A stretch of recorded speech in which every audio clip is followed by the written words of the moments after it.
Shri Venkateswara gold తాకట్టులో ఉన్న మీ బంగారాన్ని విడిపించి కొనబడును.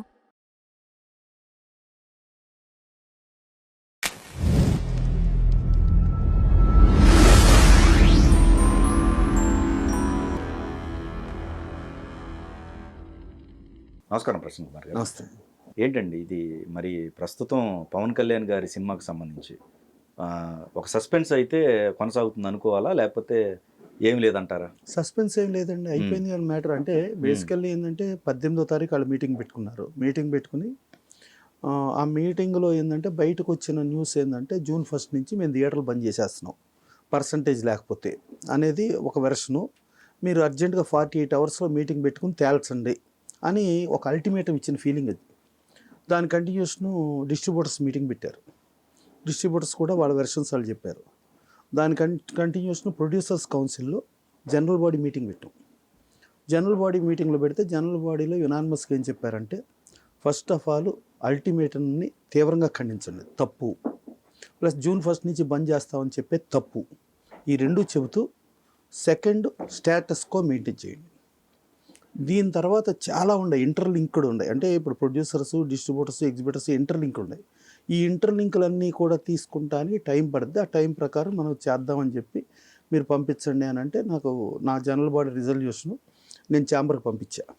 ఇది ఈ నిర్ణయాలు తీసుకున్నాం. ప్లస్ ఇంకోటి అంటే, మేము June 1 నుంచి మేము బంద్ చేసేస్తాం, మూసేస్తాం. ఇప్పుడు మామూలుగా చాలా థియేటర్లో నడవక మూసి ఉన్నాయి. అది మీకు ఇంకా చెప్పాలంటే గుడివాడలో వైవేష్ చౌదరి గారి 2 థియేటర్లు మూసి ఉన్నాయి.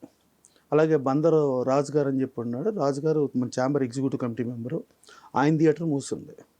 ఇప్పుడు ఇండస్ట్రీకి వచ్చిన సమస్య, మూసున్న థియేటర్ను రీఓపెన్ చేయటం ఎలా, అది ఇంపార్టెంట్. మూసేస్తామనంటే ఆ మూసేస్తామన్నది కనుక కాంపిటేటివ్ కమిషన్ ఆఫ్ ఇండియాలో కేసు వేస్తే అది తప్పండి. ఒక ఫ్రీ ట్రేడ్ని డిస్టర్బ్ చేస్తూ మనకు నడవక మన ఇష్టానికి మనం మూసామంటే తప్పు లేదు. మేమందరం సంఘటితంగా మేము మూసేస్తాము అనేది చాలా పెద్ద ఇబ్బందికరం ఉంటుంది. సరే, ఇలాగే లాస్ట్ టైం ఒకసారి ఈ డిజిటల్ దాని మీద మీరు ఈ డిజిటల్ సమస్య పరిష్కరించకపోతే మేము ఇలా ఇండస్ట్రీని స్తంభింప చేయాల్సి వస్తుంది అనేది మేము అనుకుంటే, దానికి ఆ డిజిటల్ వాళ్ళు QBFO వాళ్ళు కాంపిటేటివ్ కమిషన్ ఆఫ్ ఇండియాలో కేసు వేశారు. కేసు వేస్తే మాకు ఛాంబర్కి మీకు కొంచెం ఫైనల్ వార్నింగ్ అనుకోండి, ఇలా బెదిరింపుల ధోరణి మానకండి, మీరు ఫ్రీ ట్రేడ్ వెళ్ళాలి, మీరు ఇలాంటివి చేయకండి ఇక ముందు అని చెప్పి మాకు ఫైనల్ వార్నింగ్ ఇచ్చి వదిలేరండి. అంటే ఆ రోజున ప్రాపర్గా రిప్రజెంటేషన్లో ఈ డిజిటల్ వాళ్ళు మోనోపలీ చేస్తున్నారు అనేది చెప్పలేకపోయాను. లేటర్లో వేరే వాళ్ళు కేసు వేశారు. అంటే కేసు సరా అని వాళ్ళు వచ్చి మేము రన్ చేస్తామండి డిజిటల్లో అని అంటే, వాళ్ళని వీళ్ళు ఆపటానికి ట్రై చేశారు. ఈవెన్ ఛాంబర్కి కూడా వచ్చి వాళ్ళు పైరసీ చేస్తారండి, వాళ్ళు అట్టంటాడండి ఇట్టంటాడండి, వాళ్ళు స్టాండర్డ్స్ తక్కువ అండి మాట్లాడారు. అదే వాళ్ళలో కలుపుకోగానే పైరసీ ప్రాబ్లం రాలా, వాళ్ళు బ్యాడ్ క్యారెక్టర్లు అవ్వాల, మంచి క్యారెక్టర్లు అయిపోయారు. అంటే అప్పటి వరకు వాళ్ళు మూసీ నదిలాగా ఒక మురుగుర రేంజ్ వాళ్ళు అయితే, వీళ్ళల్లో కలవగానే గంగాపుత్రులు అయిపోయారు, గంగా నది రేంజ్ అయిపోయింది. సో దాని మీద కాంపిటేటివ్ కమిషన్ ఆఫ్ ఇండియా కేసేస్తే అప్పుడు ఫైనల్గా తేలిందంటే, ఈ UFOలు క్యూబులు ఈ డిజిటల్ లోళ్ళు వీళ్ళు థియేటర్స్లో ఏంటంటే మా ప్రొజెక్టరే ఉండాలి, మీరు ఇంకే ప్రొజెక్టర్ పెట్టినా కూడా మీ మీద మేము లీగల్ యాక్షన్లోకి వెళ్తాం అనేది ఉంది. అలాగే మేమే రన్ చేస్తాం, ఇంకా కొత్త ప్లేయర్ రానివ్వకూడదు. దానికి కాంపిటేటివ్ కమిషన్ ఆఫ్ ఇండియా వాళ్ళకి కోర్టులు ఫైన్ వేసింది. క్యూబ్కి ఫైన్ వేసింది, UFOకి ఫైన్ వేసింది. ప్లస్ మీరు థియేటర్లతో ఏదైతే అగ్రిమెంట్ చేసుకున్నారో ఇది మోనోపలీ రేంజ్లో జరుగుతున్నాయి, ఈ అగ్రిమెంట్లు ఈ క్లాజులన్నీ మార్చేయండి అని క్లియర్గా చెప్పటం. అంటే కాంపిటేటివ్ కమిషన్ ఆఫ్ ఇండియాకి ప్రాపర్ రిప్రజెంటేషన్ వచ్చి ప్రాపర్గా జరిగింది. ఈ జరిగిన దానిలో ఒకప్పుడు మనకి ఎప్పుడు కంటెంటు ఎగ్జిబిటర్ ఎన్ని లక్షల కోట్లైనా అతనే ఖర్చు పెట్టుకుని ఎవరికి ఇబ్బంది పెట్టకుండా కంటెంట్ ప్లే చేసేవాడు.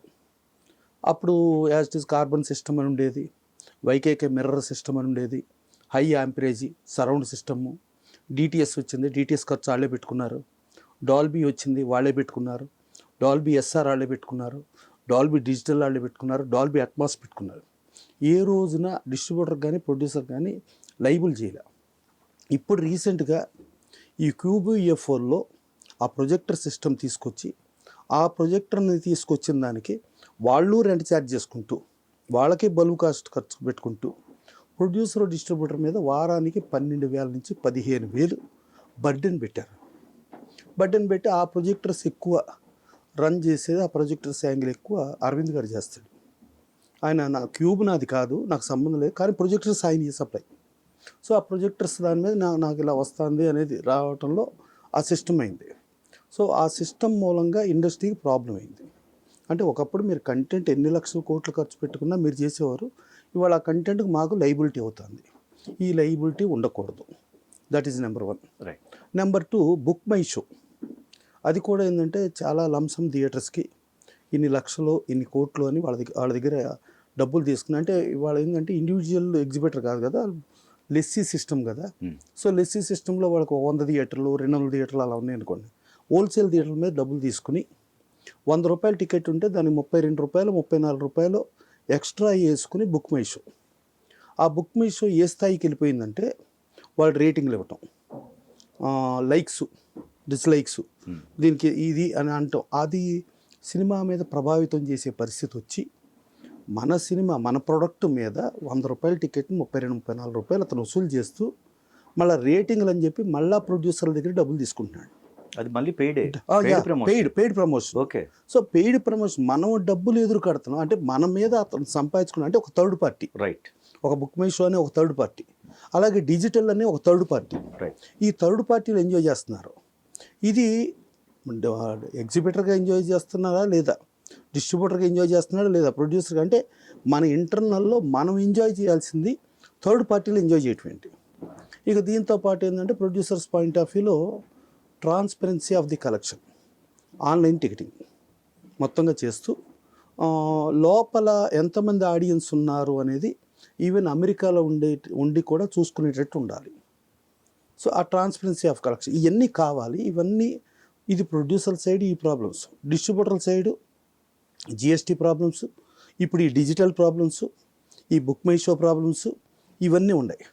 సో వాళ్ళు ఇప్పుడు ఎగ్జిబిటర్ పాయింట్ ఆఫ్ వ్యూలో ఏంటంటే మాకు యాజ్ ఇట్ ఈస్ సంవత్సరానికి 250 సినిమాలు అయితే 220 సినిమాలు పర్సంటేజ్ ఇవ్వమని దాదాపు 16-18 ఏళ్ళ నుంచి పోరాడుతున్నప్పుడు అప్పట్లో నారాయణమూర్తి గారు అందరూ కూడా నిరాహార దీక్ష కూర్చున్నప్పుడు ఒక ఆక్యుపెన్సీ పర్సంటేజ్ అని చెప్పి ఒక విధానం తీసుకొచ్చాం. ఆ ఆక్యుపెన్సీ పర్సంటేజ్లో రీజనబుల్ టికెటింగ్ కూడా ఉండేది. ఆ రీజనబుల్ టికెటింగ్లో దాంట్లో పెట్టిన కండిషన్స్ ఏంటంటే 4 షోలలో ఒక షో ఎప్పుడైతే కలెక్షన్ రాలేదో అప్పుడు మీరు తీసేసుకోండి. అప్పుడు ఇంత 5,000 నుంచి 15,000 వరకు ఒక షో కలెక్షన్ ఉండేది.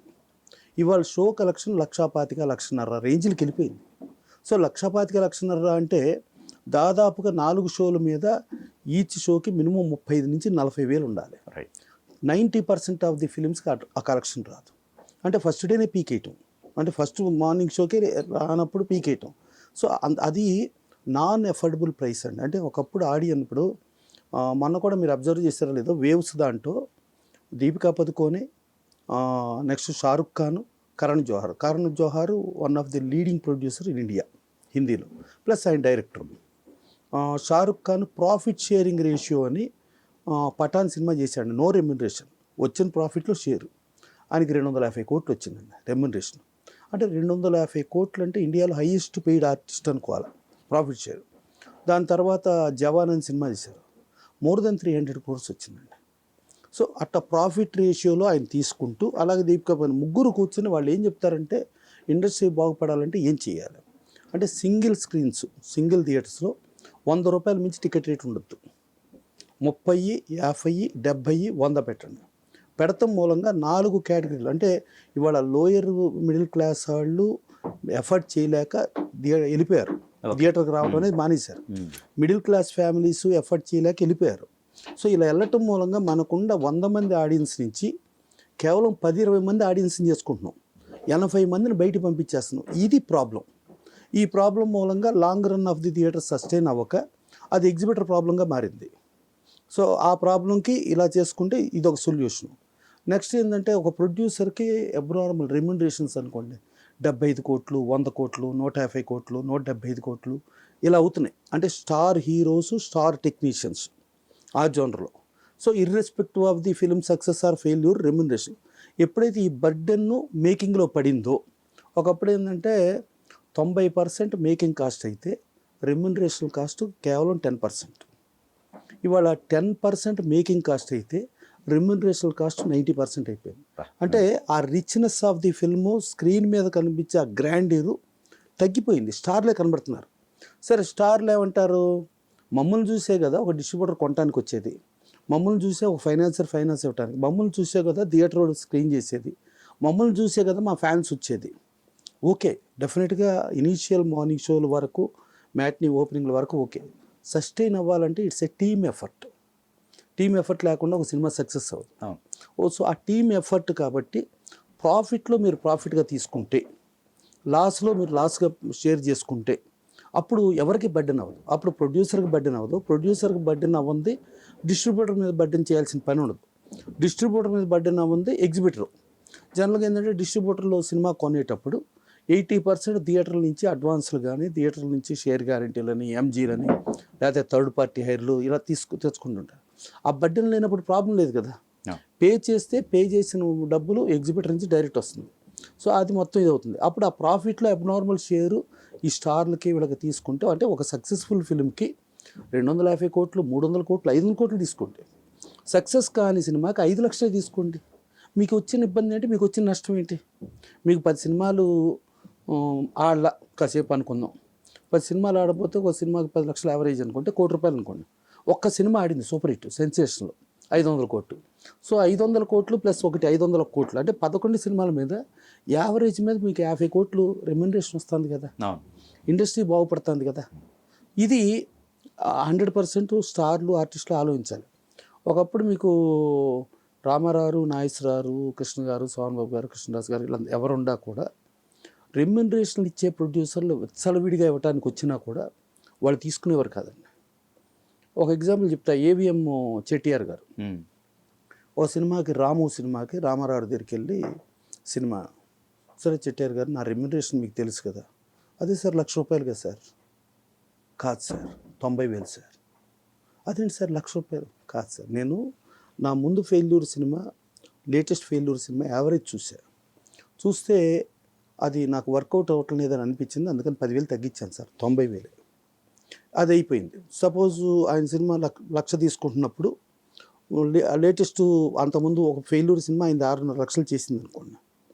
ఇప్పుడు ఈ మధ్య లేటెస్ట్గా ఒక సినిమా 7.5 లక్షలు చేసింది అనుకోండి. అంటే 1,00,000 పెరిగింది. 1,00,000 పెరిగిందంటే 10% తీసుకోవచ్చు దాంట్లో. నా వాటా యాజ్ హీరోగా 10%, అంటే ఒక 10,000 పెంచుకోవచ్చు. అంటే అప్పుడు 1,10,000 చేసేవారు. ఓకే. అంతేగాని ప్రొడ్యూసర్ మూటలు తీసుకొచ్చేసి ఇచ్చేసాడు కదా అని తీసేసుకుంటాం, అలా కాదు. మళ్ళీ ఒక సినిమాకి సుందర్లాల్ నాథా గారు హిందీలో కృష్ణుడిగా చేయండి సార్, మీకు ₹1,00,000 రెమ్యునరేషన్ ఇస్తానని రామారావుకి ఆఫర్ చేస్తే నథింగ్ డూయింగ్ అని చెప్పి నేను హిందీకి వెళితే అప్పుడు నా తెలుగు సాంకేతిక నిపుణులు, తెలుగు కార్మికులు ఏమైపోవాలి అంటే అప్పుడు హిందీ బాలీవుడ్కి ఓకే ఇబ్బంది లేదు. కానీ నా వాళ్ళు ఏంటి, నేను చేయను అని చెప్పి ₹10,000 తీసుకుని ఒక తెలుగు సినిమా చేశాడండి.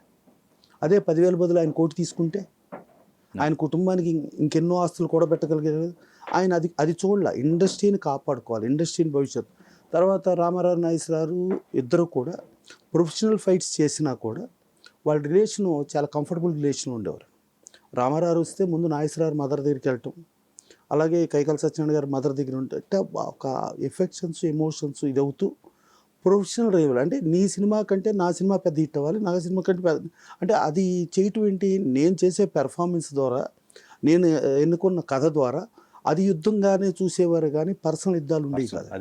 మళ్ళీ ఒకళ్ళు ఆయన ఇమేజ్ని డ్యామేజ్ చేసే పరిస్థితి కానీ, ఈయన ఇమేజ్ డ్యామేజ్ చేసే పరిస్థితులు కానీ అవి ఉండేవి కాదు. అప్పుడు ఇద్దరు బ్రదర్ ఈ మధ్య కొంచెం మనకి స్లంప్ వచ్చేటట్టుగా ఉంది. ఈ స్లంప్లో మనం రెమ్యునరేషన్లు ప్రయత్నంగా తీసేసుకుని మనం స్లంపుకు కారణం అవటం కంటే నువ్వు 10,000 తీసుకో, నేను 10,000 తీసుకుంటా అని చెప్పి మాట్లాడుకుని మన ఇద్దరం 10,000 తీసుకుంటాం మూలంగా హీరోయిన్ 7,000 తీసుకుంటారు, ఇంకో ఆర్టిస్టులు 5,000 తీసుకుంటారు. ఇంకా ఇట్లా చూసుకుంటే మన బడ్జెట్ తగ్గుద్ది, అప్పుడు లైబిలిటీ తగ్గుద్దని వాళ్ళిద్దరూ అలా అనుకుని ఓ స్టేజ్లో రాజబాబు గారిని కూడా అలా తీసుకోమని చెప్పడం జరిగింది. రాజబాబు గారికి మీరు 10,000 తీసుకోండి మాతో పాటు ఈక్వల్గా అంటే, అప్పుడు రాజబాబు గారు కాదండి నేను 1,50,000 తీసుకుంటున్నా అంటే అది ఓకే.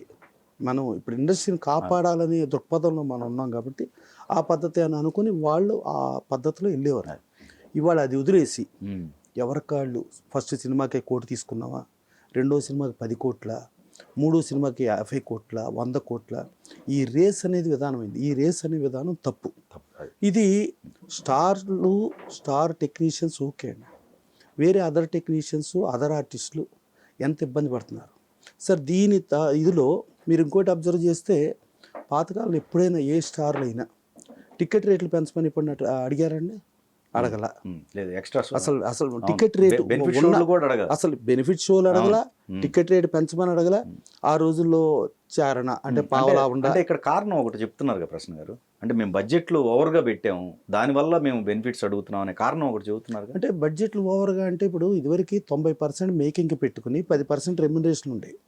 ఇవాళ 90% రెమ్యునరేషన్ ఇచ్చేసి అది బడ్జెట్ ఓవర్ అంటే ఇప్పుడు అది తప్పు కదా. ఇప్పుడు అందుకని అదే అనేది ఏంటంటే ప్రాఫిట్ షేర్కి వస్తే ఇప్పుడు ఎవరికే లైబిలిటీ పడదు, ఇబ్బంది పడదు. మళ్ళా మనం రేట్లు అనేది పెంచకుండా ఉంటే మనకి అన్ని రకాల 100 మందికి 100 ఆడియన్స్ ఉంటారు. 100 ఆడియన్స్ ఉంటే ఎగ్జిబిటర్ హ్యాపీగా ఉంటాడు, డిస్ట్రిబ్యూటర్ హ్యాపీగా ఉంటాడు, ప్రొడ్యూసర్ హ్యాపీగా ఉంటాడు.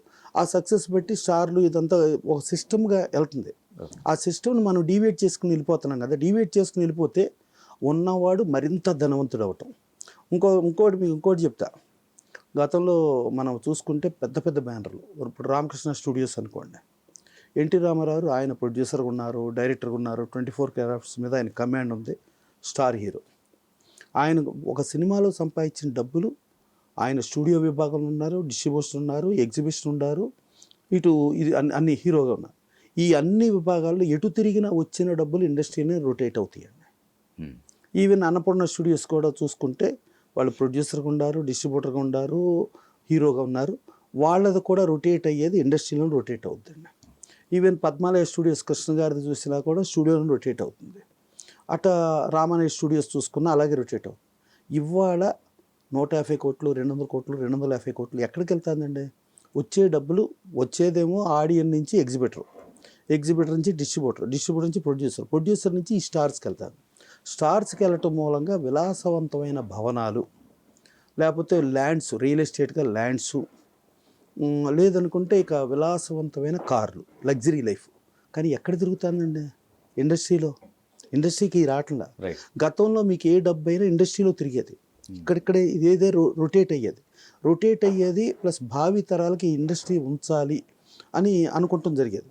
ఒకసారి నాతో నాగేశ్వరరావు చెప్పారు, మేము కనుక భావితరాలకు ఇండస్ట్రీ వెళ్ళాలి అని మేము రీజనబుల్లో మేము ఇలా వెళ్ళకపోతే ఇవాళ ఇండస్ట్రీ ఏ స్టేటస్లో ఉండేది, ఎలా ఉండేది అంటే మాకున్న జ్ఞానం మీకెందుకు లేదు అని మీ యూత్ని తెలుసుకోవాలి అని ఆయన తిట్టాడు. నిజం, అది పర్ఫెక్ట్ నిజం, కరెక్ట్గా. ఇవాళ ఏంటి ఎవరు అంటే ఇవాళ ఈ సమస్య ఎక్కడ వచ్చింది? ఎగ్జిబిటర్ సమస్య, డిస్ట్రిబ్యూటర్, ప్రొడ్యూసర్, ఇంతమంది సమస్యలకి మూలం ఏంటి? ప్రేక్షకుడు తగ్గటం అండి. ప్రేక్షకుడిని ఎందుకు తగ్గించాలా? ప్రేక్షకులకి అన్ని రకాల కేటగిరీలు ఉంటారు. లోయర్ క్లాస్ ఫ్యామిలీస్ వాళ్ళకి ఇవాళ ఒరిజినల్గా మనకు సినిమా అనేది compulsory it's a common man entertainment. ఇవాళ ఎక్కడుందండి common man entertainment? It's a luxurious entertainment అయిపోయింది కదా. లగ్జరియస్ ఎంటర్టైన్మెంట్ అయినప్పుడు ఎఫర్డబుల్ చేయలేనప్పుడు వాళ్ళు పైరసీ అనో, ఓటీటీ అనో, ఇంకోటి వెళ్ళిపోవాల్సిన పరిస్థితి. ఇక దీనిలో ఇంకోటి ఏంటంటే, ఒకసారి మేము ఇండస్ట్రీ మీటింగ్ పెట్టి బడ్జెట్లు తగ్గిద్దామని కూర్చుంటే అప్పుడు జనరల్గా మాకు ఇండస్ట్రీ పెద్ద అంటే జి ఆశేశ్వరారు. మనకు ఆ రోజుల్లో రామకృష్ణ స్టూడియోస్ పెట్టిన రామారావు లేరు, అన్నపూర్ణ స్టూడియోస్ పెట్టిన అక్కినేని నాగేశ్వరరావు లేడు, భాగ్యనగర్ స్టూడియోస్ పెట్టిన బాదవ రామస్వామి గారు లేరు, సారథి స్టూడియోస్ పెట్టిన శివరాం ప్రసాద్ గారు లేడు, వీళ్ళెవరు లేరు. రామాయణ స్టూడియోస్ పెట్టిన రామానాయుడు గారు లేరు. మనకి పద్మాలయ స్టూడియోస్ పెట్టిన ఆశేశ్వరారు అంటే బంగారు గారు అంటాం కదా, ఆయన ఉన్నారు. ఆయన అధ్యక్షతన మేము మీటింగ్ పెట్టామండి. మీటింగ్ పెట్టి బాలకృష్ణ గారిని రమ్మన్నాం. సార్ బాలకృష్ణ గారు ఏమన్నా అంటే, ఫస్ట్ నాకు కొన్ని క్లారిటీ నువ్వు క్లారిటీ ఇస్తే నేను ఎక్కడికి రమ్మంటే అక్కడికి వస్తా. సార్ చెప్పండి. నేను ఇప్పుడు నాన్నగారు కానీ, నాగేశ్వరరావు కానీ, కృష్ణ గారు, సోహన్ బాబు గారు, కృష్ణదాస్ గారు ఎవరైనా పాతాళ్ళు ఎప్పుడన్నా టికెట్ రేట్లు పెంచమని అడిగారా? అడగల. వాళ్ళు ఆ ఉన్న టికెట్ రేట్లు అది 25 పైసలు అవని, ₹1 అవని, రూపాయి అవని, ₹2 అని అలాగే ఉన్నారు కదా. మరి ఎందుకు మనం పెంచుతున్నాం? తప్పు కదా. ఒకటి. నెంబర్ 2, అప్పట్లో ఆంధ్రప్రదేశ్, తెలంగాణ ఉమ్మడి రాష్ట్రం మాత్రమే వ్యాపారం అండి. అప్పుడు ఓన్లీ ఎగ్జిబిషనే వ్యాపారం. ఇవాళ కర్ణాటక వచ్చింది, తమిళనాడు వచ్చింది, కేరళ వచ్చింది, ఒరిస్సా వచ్చింది, నార్త్ ఇండియా వచ్చింది, ఓవర్సీస్ వచ్చింది. ఇంత వ్యాపారం స్పాన్ పెరిగింది కదా. ఇంత స్పాన్ పెరిగినప్పుడు ఒక ఆంధ్రప్రదేశ్, తెలంగాణలో మనం రీజనబుల్ టికెట్ రేట్ ఎందుకు చేయలేకపోతున్నాం? ఇదొకటి నాకు చెప్పు. 2. నెక్స్ట్ 3, అప్పుడు ఆ రోజున వాళ్ళు థియేట్రికల్ బిజినెస్ తప్పితే వేరే బిజినెస్సే లేదు. ఇవాళ మనం ఓటీటీ అంటున్నాం, శాటిలైట్ అంటున్నాం, డిజిటల్ అంటున్నాం, కాలర్ ట్యూన్స్ అంటున్నాం, బోల్డ్ మార్గాలు వచ్చినాయి కదా. ఈ బోల్డ్ మార్గాలు వస్తే ఈ ఆంధ్రప్రదేశ్ తెలంగాణ ప్రేక్షకులను ఎందుకు ఇబ్బంది పెడుతున్నాం? తప్పు కదా, ఇదొకటి. నెక్స్ట్ ఇంకోటి ఏంటి, గతంలో మనం సాంగ్స్కి బయట దేశాలకు వెళ్ళేవాళ్ళం. వెళ్ళినప్పుడు 15 నుంచి 20 మంది టీంని వెళ్ళేవాళ్ళం. ఇవాళ పోనీ సీన్స్కి కూడా వెళ్ళాం. 15-30 చెయ్యి, 20-40 చెయ్యి, పోనీ కాదు 50 చెయ్యి. 100 మంది పైన ఎందుకు తీసుకెళ్తాను అంటే మన లగ్జరీ లైఫ్ని ప్రేక్షక దేవుళ్ళ మీద రుద్దుతున్నాం, ప్రేక్షక దేవుళ్ళని బలవంత పెడుతున్నాం. ఎందుకు చేయాలి అది? మనం ఈ ఆంధ్రప్రదేశ్ తెలంగాణ 2 స్టేట్లో మన రీజనబుల్ టికెట్ ప్రైసింగ్లు ఉంటే ఇబ్బందే లేదు కదా. అంటే మన లగ్జరీస్తో వాళ్ళని ఎందుకు ఇబ్బంది పెడుతున్నాం?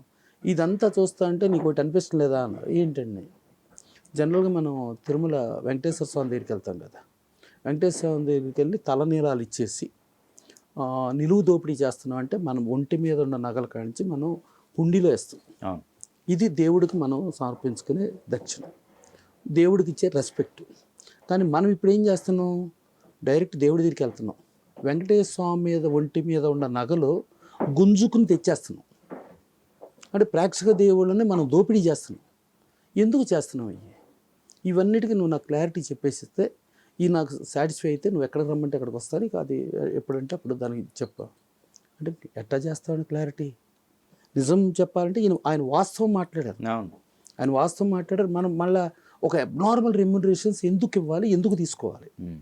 యాజ్ ఇట్ ఈజ్ మన మీద రీజనబుల్గా అఫోర్డబుల్ ఇది చేయాలి. నాగేశ్వరరావు కూడా నాతో చెప్పారు, మాకు ఎందుకు ఇస్తారు ఆ రెమ్యునరేషన్లో, మా మీద వర్కౌట్ అయ్యి సినిమా తీసి సినిమా నుంచి దానికి ఎంతో కొంత ఒక ప్రాఫిట్ మార్జిన్, ఒక ప్రాఫిట్ లేదు, అసలు కూడా ఇబ్బంది లేకుండా ఉంటేనే కదా మాకు డబ్బులు ఇచ్చేది. మాకు వ్యాపారం లేకపోతే ఎందుకు ఇవ్వాలి డబ్బులు, నష్టపోతే ఎందుకు ఇవ్వాలి డబ్బులు అని నాగేశ్వరరావు చెప్పారు. సేమ్ బాలకృష్ణ గారు అదే చెప్పారు. సో అవన్నీ ఆలోచించుకుంటే మరి అందరం ఆలోచించాల్సిన టైం వచ్చింది.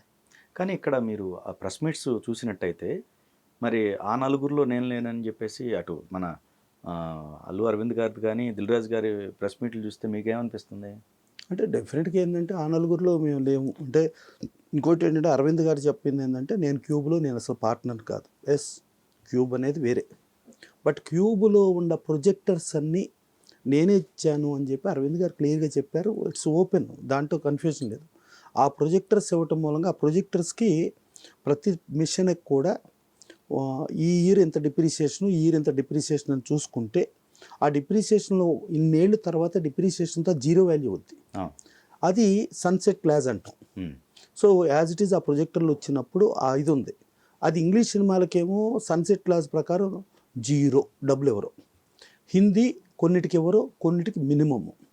కానీ వేరే తెలుగు ఒక రీజనల్ ఫిల్మ్కి 12 నుంచి 15,000 రూపాయలు వసూలు చేస్తున్నారంటే ఎంత దారుణం అండి. ప్లస్ మీకు ఆల్రెడీ మిషన్ డిప్రిసియేషన్ అయిపోయింది, మిషన్కి వాల్యూనే లేదు, వాల్యూ లేని మిషన్ల మీద ఇంకా డబ్బులు తీసుకుంటున్నారు.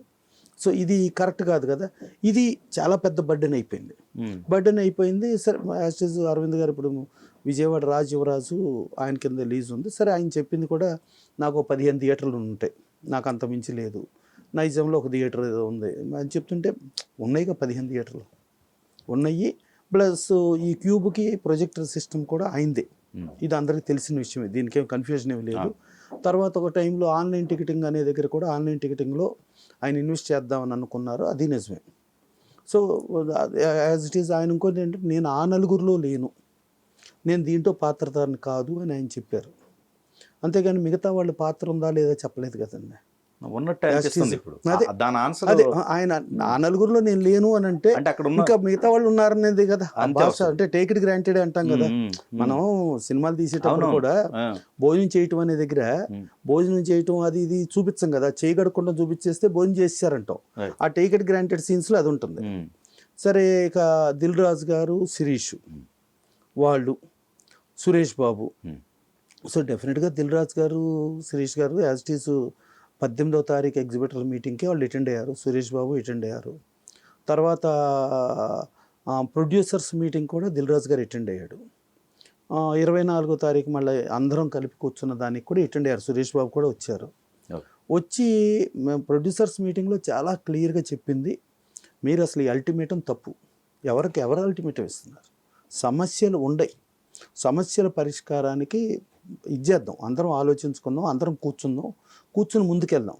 సరే దానికి ఏంటంటే మొన్న 24న అంటే ఒరిజినల్గా ఏంటంటే మాకు ప్రొడ్యూస్ కౌన్సిల్ మీటింగ్ జరిగినప్పుడే నేను యాజ్ ఇట్ ఈజ్ ఛాంబర్లో నేను చెప్పి ఒకసారి మనం ఇప్పుడు మూవ్ చేస్తున్నాం కదా, దీన్ని పరిష్కార దిశగా దీన్ని ఏదో అసలు జూన్ 1 లేదని చెప్పి ఓ ప్రెస్ మీట్ పెట్టేసి ప్రెస్ మీట్లో చెప్పేస్తే ఇష్యూ క్లోజ్ అయిపోద్ది అని చెప్పి అనుకున్నాం.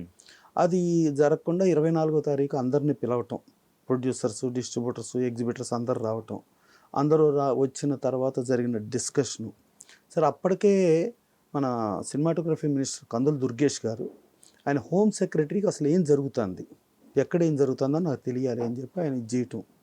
దాని మీద మోస్ట్లీ వాళ్ళ ఇంటెలిజెన్స్ వర్గాలు ఇక్కడ జరిగిన ఎవ్రీథింగ్ ట్రాన్సాక్షన్ని వాళ్ళకి తెలియజెప్పుంటారు. తెలియజెప్పిన తర్వాత ఇక పవన్ కళ్యాణ్ గారు ఆయన రియాక్ట్ అయ్యారు. సరే రియాక్ట్ అయిన విషయంలో 100% మనం మాట్లాడుకుంటే పవన్ కళ్యాణ్ గారు రియాక్ట్ అవ్వటం రైట్.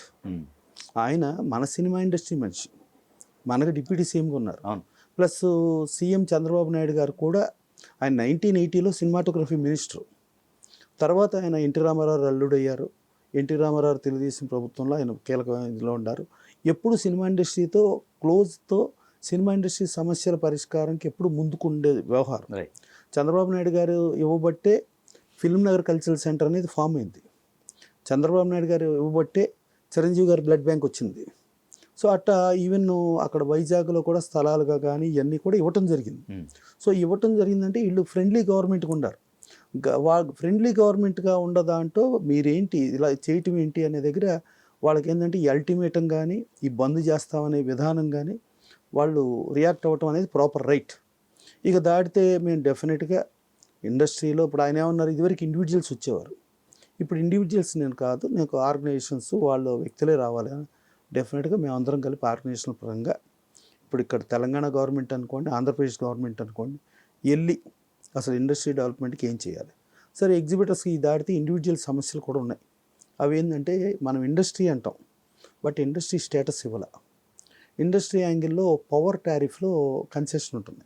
సార్ కాసేపు కన్సెషన్ వదిలేయండి, మా యాక్చువల్ వాడిన కరెంట్ కంటే కూడా హెచ్డి కరెంట్ అని మనం మూసేసిన థియేటర్ కూడా కంపల్సరీ ఎగ్జిబిటర్ కట్టే కర్మ ఉంది. సో అది తప్పు. సో అలాంటిది అదొకటి.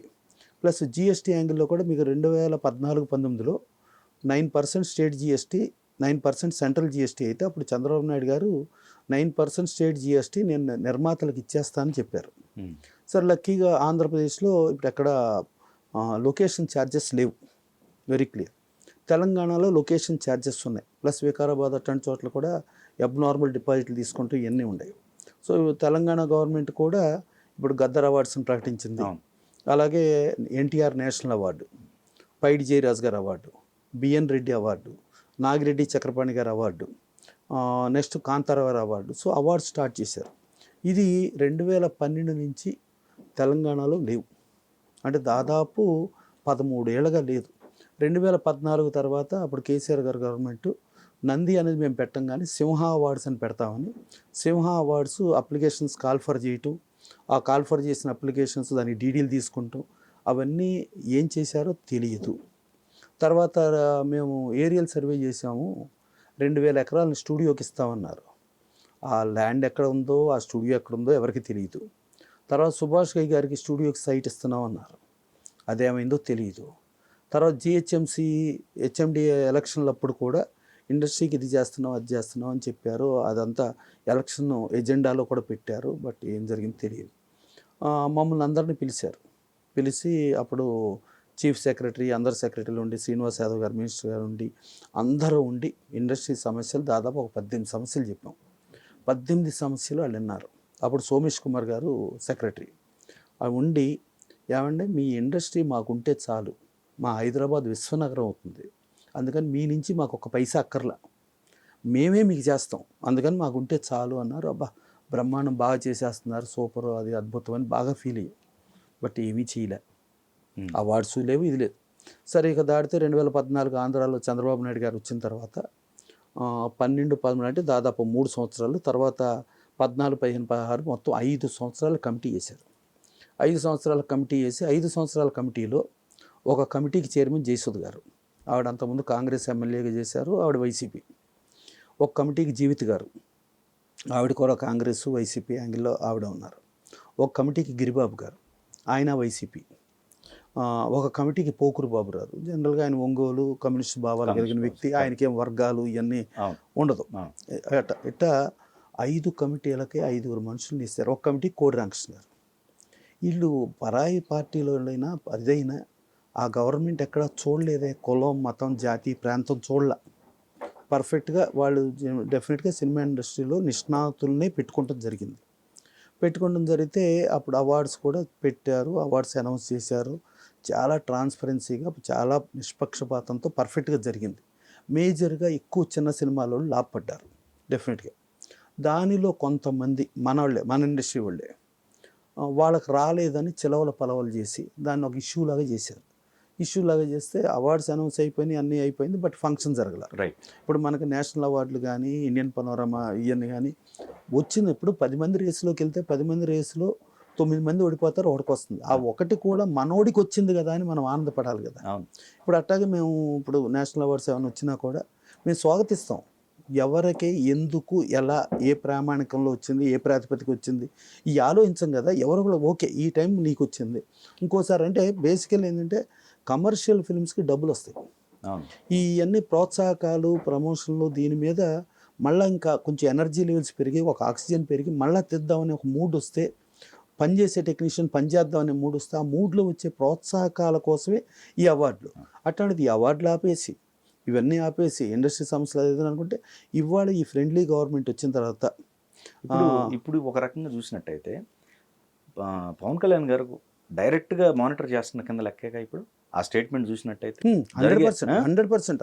ఇప్పుడు మీరు గతంలో కూడా వైసీపీ గవర్నమెంట్ అప్పుడు కూడా ఏదో వీటికి సంబంధించి ఇష్యూ వస్తే పవన్ కళ్యాణ్ గారు ఏమన్నా అంటే నన్ను శిక్షించండి కానీ నన్ను చూసి ఇండస్ట్రీని శిక్షించొద్దు అని చెప్పి ఆయన చాలా జెన్యున్గానే స్టేట్మెంట్ ఇచ్చాడు అప్పట్లో. బట్ అప్పుడు కొంచెం ఏ రేంజ్లో ఉన్నారు అంటే అప్పుడు ఒక స్టేజ్లో ఏంటంటే ఒక మీడియా అధినేత నేను అప్పుడు సీఎంను కలవటం అనేది కూడా ఒక టాపిక్ జరిగింది. ఆ టాపిక్ జరిగినప్పుడు డిస్కషన్ ఈ డిజిటల్స్లో ఇంగ్లీష్కి 0 ఏంటి, హిందీకి లేకపోవటం లేకపోతే మినిమం ఉండటం ఏంటి, తెలుగుకి ఇలా ఉండటం ఏంటి అనే దగ్గర నేనేమన్నా అంటే అసలు ప్రభుత్వం సైడ్నే మీరు ప్రొజెక్టర్లు ఏర్పాటు చేస్తే ప్రభుత్వం ప్రొజెక్టులు ఏర్పాటు చేస్తే ఇక నామినల్గా చూస్తే అసలు పడిపోద్ది. ఈ 12,000 15,000 స్టోరీలు లేవు. ప్లస్ ప్రభుత్వానికి వచ్చే లాభం ఏంటంటే ఏ సినిమా వేసామో ప్రభుత్వానికి తెలుస్తుంది, ఏ సినిమాకి ఎంత కలెక్షన్ వచ్చింది ప్రభుత్వానికి తెలుస్తుంది. సో వాళ్ళకేంటంటే ట్యాక్సులు ఎంతవరకు అనేది ట్రాన్స్పరెన్సీ ఉంటుంది. ఇది ఒకటి. నెక్స్ట్ ఇంకోటి ఏంటంటే మీకు డైరెక్టు ప్రేక్షకుడికి పబ్లిక్కి తెలవగలటానికి సినిమా అనేది ఒక అద్భుత సాధనం. సో మీ గవర్నమెంట్ ప్రోగ్రామ్స్ని మీరే ప్రొజెక్టులు పెట్టి మీరే ఈ డిజిటల్ సిస్టమ్ నడిపితే మీ ప్రభుత్వ పథకాలు కూడా ఈజీగా వెళ్తాయి అని అంటే నచ్చి డెఫినెట్గా దాని మీద కూర్చుందాం అన్నారు. దాని తర్వాత సరే మినిస్టర్స్ అప్పుడు కూడా మన వాళ్ళు విజయవాడ అని మచిలీపట్నం అని అది వెళ్తూ ఉంటే ఆ మినిస్టర్స్ నాతో మాట్లాడితే ఆ మినిస్టర్స్ మేము అప్పుడు సీఎం గారు కూడా కలవటం అని చెప్పి అనుకున్నాం. ఇదంతా ఇండస్ట్రీకి పనికొచ్చే పనులు. ప్లస్ మీకు కామన్గా ఇప్పుడు థియేటర్స్ ప్రాబ్లము, కొన్ని చిన్న సినిమాలకి ఎప్పటించినో మాకు థియేటర్లు షోలు దొరకట్లేదండి, థియేటర్లో సినిమాలు ఇది అవ్వట్లేదండి అనే వాళ్ళకి బస్ స్టాండ్లో థియేటర్లు, కమ్యూనిటీ సెంటర్స్లో థియేటర్స్, ఒక లెస్ బడ్జెట్ ఆఫ్ థియేటర్స్ ఇస్తే less cost of the ticketing ఉంటే అన్ని రకాల ఆడియన్స్కి పనికి వస్తుందని చెప్పి అనుకోవటం జరిగింది. అప్పుడు 2014-19లో ఒకటే పాయింట్ చెప్పమనంటే నేను ఆ రోజు చెప్పాను. ఆ చెప్పిన దానికి విజయవాడ బస్ స్టాండ్లో థియేటర్లు వచ్చినాయండి, మంచి సక్సెస్ఫుల్గా వెళ్ళింది. తర్వాత దాన్ని చంపేశారు. దాని తర్వాత మొత్తం అన్ని చోట్ల ఇంకోటి ఏంటి, ఆ థియేటర్ రావటం మూలంగా ప్రేక్షకుడికి ట్రాన్సిట్ ప్రేక్షకుడు ఒక 3 గంటల గ్యాప్ వస్తే అతను ఎక్కడో కూర్చోవాల్సిన సంబంధం లేకుండా చక్కగా ఏసీలో సినిమా చూస్తూ ఉంటాడు, హ్యాపీ. అది అట నడిచేదిలే. సో దాని మీద అనుకున్నదల్లా ఒక్కసారి చార్టెడ్ ఫ్లైట్ హైదరాబాద్ నుంచి విజయవాడ ల్యాండ్ అయిందండి. చిరంజీవి గారు, రాజమౌళి గారు, ప్రభాస్ గారు, మహేష్ బాబు వీళ్ళందరూ రాగానే ఇక గవర్నమెంట్ ఈ సిస్టమ్స్ అన్ని తీసేసింది. ఇక మాట్లాడదాం, ఆలోచిద్దాం ఇండస్ట్రీ సమస్యల గురించి అనేకంటే కూడా స్టార్స్ వచ్చారు, స్టార్స్ని రప్పించుకోగలిగాం. అంటే ఆ స్టార్స్ని కూడా ఇండస్ట్రీని ఇబ్బంది పెడుతూ రప్పించుకోగలిగాం. దాని తర్వాత మీరు అబ్జర్వ్ చేస్తే ఒక TV9 లైవ్లో బొత్స సత్యనారాయణ గారు, కొడాలి నాని గారు, మల్లాది విష్ణు గారు వీళ్ళందరూ ఉన్నారు అప్పట్లో. దాంట్లో నాకు లైవ్లో కూడా నట్టి కుమార్ ఉన్నాడు. సరే ఛానళ్ళు వాళ్ళకి pro range, anchor pro range, నేను ఒక్కడిని ఉన్నా. ఉండి ఒక 2 థియేటర్లని తహసీల్దార్ మూసేసాడండి, ఎంఆర్ఓ. యాక్చువల్గా లైసెన్సింగ్ అథారిటీ రైట్ ఉంటుంది కానీ లేకపోతే లేదు. ప్లస్ ఇర్రెగ్యులారిటీ ఏం జరిగిందంటే ఇర్రెగ్యులారిటీ జరగల. బీఫామ్ లైసెన్సే కరెక్ట్ కాదు అని మూసారంట. బీఫామ్ లైసెన్స్ ఎవరిచ్చారండి? బీఫామ్ లైసెన్స్ అంటే ఎలక్ట్రికల్ది కానీ, బిల్డింగ్ ఫిట్నెస్ది కానీ, ప్రొజెక్షన్ సిస్టమ్ కానీ, ఫైర్ కానీ అన్ని సర్టిఫికెట్స్ అన్నీ చూసుకుంటే బీఫామ్ లైసెన్సింగ్ అథారిటీ ఇస్తుంది. ఇదేంటి ఆ తప్పు కదా అని అంటే ఇది కోర్టుకు వెళ్తే చూసుకుంటాము అది ఇదని మాట్లాడితే చివరి కోర్టు నేను చెప్పిందే చెప్పి అక్షంతలు వేసిందండి. సో అలాంటి ఒక బెదిరింపు ధోరణి సిస్టంలో ఆ గవర్నమెంట్ ఉంది. మేము చక్కగా ఫ్రెండ్లీ గవర్నమెంట్ లాగా మేము మీకు ఏం కావాల్సి వచ్చినా ఇండస్ట్రీ పాలసీ కావాలంటే ఇండస్ట్రీ పాలసీ చేస్తాం, ఎలా చేయండి ఏంటి అనేది అడుగుతుంటే మీరు ఇలా ఏంటి అని వాళ్ళు రియాక్ట్ అవ్వటం అనేది వాళ్ళకి ఆగ్రహం తెప్పించిన రేంజ్లో జరిగింది. జరిగినప్పుడు డెఫినెట్గా ఏంటంటే ఇప్పుడు 2 గవర్నమెంట్లు ఫ్రెండ్లీ గవర్నమెంట్స్గానే ఉండయి సినిమా ఇండస్ట్రీ పాలసీకి.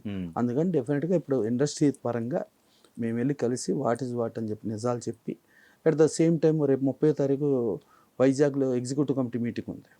ఆ మీటింగ్ నుంచి ఒక 5 ప్రొడ్యూసర్లు 5 డిస్ట్రిబ్యూటర్లు అది ఈ ఇంటర్లింక్లన్నీ ఈ సమస్యలకు ఒకరికొకళ్ళు మీరేం చేస్తారు అని అనుకుని సో ఫైనల్గా అందరం కలిపి మొన్న అనుకున్నది ఏంటంటే ప్రేక్షకుల్ని థియేటర్కి రప్పించాలి.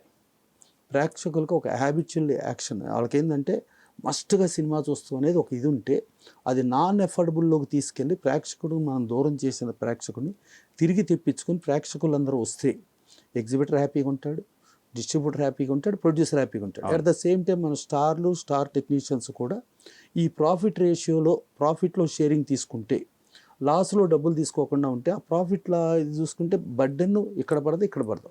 సో అన్ని ఇండస్ట్రీస్ బాగుంటాయి అనేది అనుకున్నాం. దానికి సంబంధించి ముందు అడుగేస్తాం. అంటే ప్రసాద్ గారు ఇప్పుడు దామోదర్ ప్రసాద్ గారు ఇచ్చిన స్టేట్మెంట్ ప్రకారం చూస్తే ఈ మధ్యలో ఏదన్నా కార్యాచరణ అంటే కార్యాచరణ అంటే ఇప్పుడు ఆల్రెడీ June 1 లేదు అనేది క్లియర్ 30వ తారీఖు వైజాగ్లో ఎగ్జిక్యూటివ్ కమిటీ మీటింగ్లో అప్పుడు ఈ ముగ్గురిని 5 మనుషుల్ని వేసి వీళ్ళు కూర్చుని ఏంటి దీనికి ఒకరికొకరు ఇంటర్లింక్ ఏం చేయాలి, ఎలా చేయాలి అనుకుని దీన్ని ఒక ఇదిలో చేసుకుని అప్పుడు దానికి ఒకళ్ళ సమస్యలు ఇప్పుడు ఒక ఎగ్జిబిటర్ సమస్యలు క్లియర్ అయ్యేటట్టుగా చూసుకుంటాం, డిస్ట్రిబ్యూటర్ సమస్యలు క్లియర్ అయ్యేట్టు చూసుకుంటాం, ప్రొడ్యూసర్ సమస్యలు క్లియర్ చేసుకుంటాం. ఇది ఇంటర్నల్ ఇండస్ట్రీ చేసుకునే అరేంజ్మెంట్. ఇక దాటితే ప్రభుత్వ పరంగా చేసుకునే కొన్ని ఉంటాయి. సో ప్రభుత్వ పరంగా ఇప్పుడు ఈ పవర్ అని కానీ ఇండస్ట్రియల్ స్టేటస్ బెనిఫిట్స్ తీసుకుంటాం కానీ ప్లస్ ఇంకోటి ఏంటంటే మనకు యాజ్ ఇట్ ఈజ్ ఇండస్ట్రీ పుట్టింది కలకటాలో పుట్టిందండి. పుట్టి షోలాపూరు, కొల్హాపూరు, ముంబై ఈ జోన్కి వెళ్ళి సౌత్ ఇండస్ట్రీ మొత్తం చెన్నైలో సెటిల్ అయింది. చెన్నై నుంచి ఇండస్ట్రీ హైదరాబాద్కి తెప్పించాల్సి వస్తే ఆ రోజుల్లో Dukkupeta Madhusudan first film Nagar society chairman అండి. అలాగే దామోదర్ ప్రసాద్ గారు వాళ్ళ ఫాదర్ కానూరు రంజిత్ కుమార్ గారు ఫస్ట్ సెక్రటరీ. వీళ్ళందరూ ఉంటాం. దుక్కుపాటి మధుసూదన్ కాసు బ్రహ్మాందరెడ్డి గారికి సాన్నిహిత్యం ఉంది. ఆ సాన్నిహిత్యంతో అప్పుడు ఫిలిం నగర్ హౌసింగ్ సొసైటీ అని ఒకటి, చిత్రపురి హిల్స్ అని ఒకటి ఫామ్ అవటం, ఈ 2 ఫామ్ అవుతూ ప్లస్ ఇన్ఫ్రాస్ట్రక్చరు వీటికి స్టూడియోలు అంటే Annapurna studios, Padmalaya studios, Ramayana studios వీటికి స్థలాలు అప్పట్లో ఒక రేటుకి అడ్జస్ట్ చేయటం ఇలా జరిగిందండి. సో అలాంటిది ఇప్పుడు డెఫినెట్గా ఏంటంటే వాళ్ళు 250 తెలుగు సినిమాలు వస్తున్నాయి. 250 500 వస్తే నష్టం లేదు. ఇక్కడ ఒక 250 అక్కడ ఒక ఆంధ్రాలో అంటే ఆంధ్రాకి కూడా మళ్ళీ ఇండస్ట్రీ కేంద్రీకృతం అవ్వాలంటే డెఫినెట్గా ఫిలిం నగర్ హౌసింగ్ సొసైటీ లాగా కావాలి, చిత్రపురి హిల్స్ కావాలి, ఇన్ఫ్రాస్ట్రక్చరు వీటికన్నిటికీ చేసుకుంటూ వస్తే ప్లస్ ఈ చేసుకునేది ఇది ఇండస్ట్రీ డెవలప్మెంట్తో పాటు అక్కడ గవర్నమెంట్ అక్కడ లోకల్ ఇది కూడా డెవలప్మెంట్ ఉంటుందండి. ఇప్పుడు మనకు ఒకప్పుడు Banjara hills, Jubilee hills. Banjara hills అంటే బంజారా ఇది ఇక్కడ రాళ్ళు రప్పలు కొండల బద్దలు కొట్టిన ఏదైతే ఖర్చు ఉందో ఈ ఖర్చులో మద్రాసు మురుక్కాలలో కొనుక్కుంటే అక్కడ గజం 10 లక్షలు అయిందండి. ఇది గజం 3 లక్షల్లో ఉందండి. అంటే కాసేపు ఈ ఇంతకే కొన్నాం అన్నది కాసేపు పక్కన పెట్టండి. సో దీంట్లో ఏంటంటే మీకు అంబానీ అవ్వచ్చు, ఆదానీ అవ్వచ్చు, ప్రపంచ కుబేరులు ఎవరైనా అవ్వచ్చు. ఆ కుబేరుడు పక్కన మా ఇల్లు అని అంటే ఎవరికి తెలియదండి. అదే ఒక చిరంజీవి గారి ఇంటి పక్కన, ఒక బాలకృష్ణ గారి ఇంటి పక్కన, ఒక వెంకటేష్ గారి ఇంటి పక్కన, ఒక మహేష్ బాబు, ఒక నాగార్జున ఇట్లా ఈ స్టార్స్ ఇళ్ళ పక్కన అనే దగ్గర టక్కుమని ఎక్కడి నుంచి ఎవరైనా టక్కుమని తీసుకురాగలరు. అంటే ఈ స్టార్ల ఇమేజ్ అలా ఉంటుంది. ఈ స్టార్ల ఇమేజ్ మూలంగా వీళ్ళు పెరగటం, చుట్టుపక్కల రియల్ ఎస్టేట్ల యాంగిల్లోనూ పెరగటం, ప్లస్ సిటీ పెరగటానికి ఇదంతటికీ సినిమా ఇండస్ట్రీ అంటే బలమైన ఇది. సినిమా ఇండస్ట్రీలో మనం ఎన్ని కోట్లు టర్న్ ఓవర్ అని చూసుకుంటే బయట ఇండస్ట్రీల కంటే మనం చాలా తక్కువ. But highly influenced industry. మనం ప్రభుత్వాలను ఏర్పాటు చేయగలం, ప్రభుత్వాలని ప్రజల్ని మమేకం చేసి ఒక పార్టీని గెలిపించుకోగలం. దానికి ఆల్రెడీ ఎన్టీ రామారావు, ఎంజి రామచంద్ర గారు వీళ్ళందరూ ప్రూవ్ అయ్యారు కదా. అమెరికా కూడా రొనాల్డ్ రేగన్ ప్రూవ్ అయ్యారు కదా. ఇప్పుడు రీసెంట్గా పవన్ కళ్యాణ్ గారు ఇట్లా యాజ్ ఇట్ ఈజ్ మీకు చూసుకుంటే భారతదేశంలో కూడా ఎంతోమంది, ఒక హేమావతి నందన్ బహుగుణ గారిని అమితాబ్ బచ్చన్ గారు ఓడించారు. సో అట్లా అంత పవర్ఫుల్ ఇండస్ట్రీ కాబట్టి డెఫినెట్గా ఇండస్ట్రీ పెరుగుదలతో పాటు రాష్ట్రం పెరుగుదలకు కూడా ఇది దోహదపడుతుంది. ఇది విన్ విన్ సిచ్యుయేషన్. సో కాబట్టి సామరస్యంగా క్లోజ్ అయ్యింది ఇది. నా ఉద్దేశం డెఫినెట్గా అయిపోతుంది.